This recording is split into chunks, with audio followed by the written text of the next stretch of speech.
Hi friends, இன்றைக்கி ஆரியன் லோட்டீஸ் சேனலில் வந்து ஒரு பிரேக்ஃபாஸ்ட் ரெசிபி தான். இது நான் ஃபஸ்ட் டைம் ட்ரை பண்ணனால நல்லா வராதுன்னு நினச்சி நான் வீடியோ ஷூட் பண்ணலைங்க. பட் நல்லா வந்தனால இந்த ரெசிபியை வந்து உங்களுக்கு ஷேர் பண்ணலான்னு சொல்லி நான் இந்த வீடியோ வந்து போஸ்ட் பண்ணியிருக்கேன். ஸோ இது எப்படி பண்ணலான்னு சொல்லி நம்ம இந்த வீடியோவில் பார்க்கலாமா?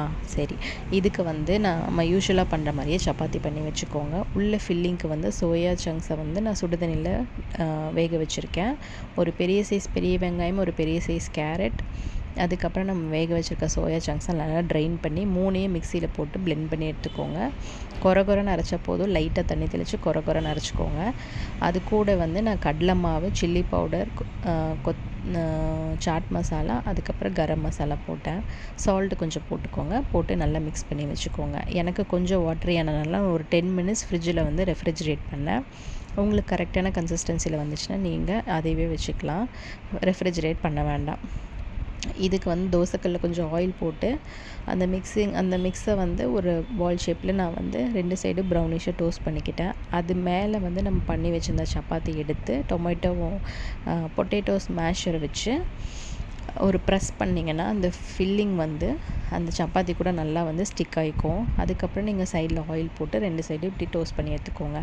இது மேலே அப்ளை பண்ணுறதுக்கு நான் ஒரு க்ரீன் சட்னி வந்து ப்ரிப்பேர் பண்ணி வச்சுருக்கேங்க. ஸோ அதை எப்படி பண்ணணுன்னா, கொஞ்சம் கொத்தமல்லி, புதினா, ஒரு 4-5 பல் பூண்டு, 2 துண்டு இஞ்சி, ஒரு 2 ஸ்பூன் கர்டு, கொஞ்சம் லெமன் ஜூஸ், ஒரு பச்சை மிளகு, கொஞ்சம் சால்ட் போட்டு மிக்ஸ் பண்ணி எடுத்து வச்சுருக்கேன்.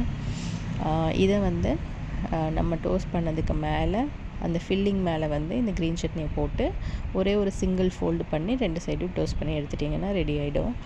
உங்களுக்கு வேண்டாம், எனக்கு க்ரீன் சட்னி பிடிக்காதுன்னு நீங்கள் நினைக்கிறீங்கன்னா நீங்கள் வந்து டொமேட்டோ கெச்சப் கூட ஆல்டர்னேட்டாக யூஸ் பண்ணிக்கலாம். அப்படி இல்லைன்னா டொமேட்டோ கெச்சப் ப்ளஸ் வெஜ் மயோனஸை மிக்ஸ் பண்ணிங்கன்னா ஒரு பேஸ்ட் மாதிரி கிடைக்கும். அதுவுமே டேஸ்ட் நல்லாயிருக்கும்.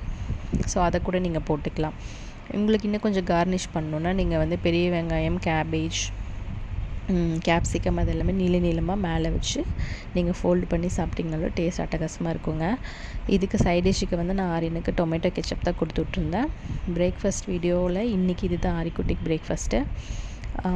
ஸ்நாக்ஸுக்கு வந்து நான் பனானாவும் ஆப்பிள் தான் கொடுத்து விட்ருந்தேன்.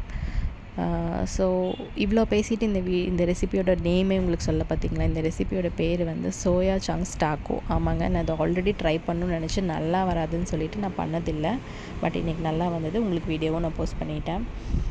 ஸோ அவ்வளோதாங்க இன்றைக்கி பிரேக்ஃபாஸ்ட் வீடியோ. நம்ம ஆரியன் லூட்டி சேனலை ஃபாலோ பண்ணாமல் இருந்தீங்கன்னா மறக்காமல் ஃபாலோ பண்ணிக்கோங்க. உங்கள் ஃப்ரெண்ட்ஸ் அண்ட் ஃபேமிலிக்கும் நம்ம லிங்க்கை கொடுத்து சப்ஸ்கிரைப் பண்ண சொல்லுங்கள்.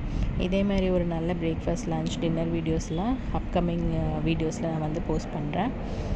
நீங்களும் இந்த ரெசிபியெல்லாம் உங்களுக்கு பிடிச்சிருந்தா எனக்கு சப்போர்ட் பண்ணி ஃபாலோ பண்ணுங்கள்.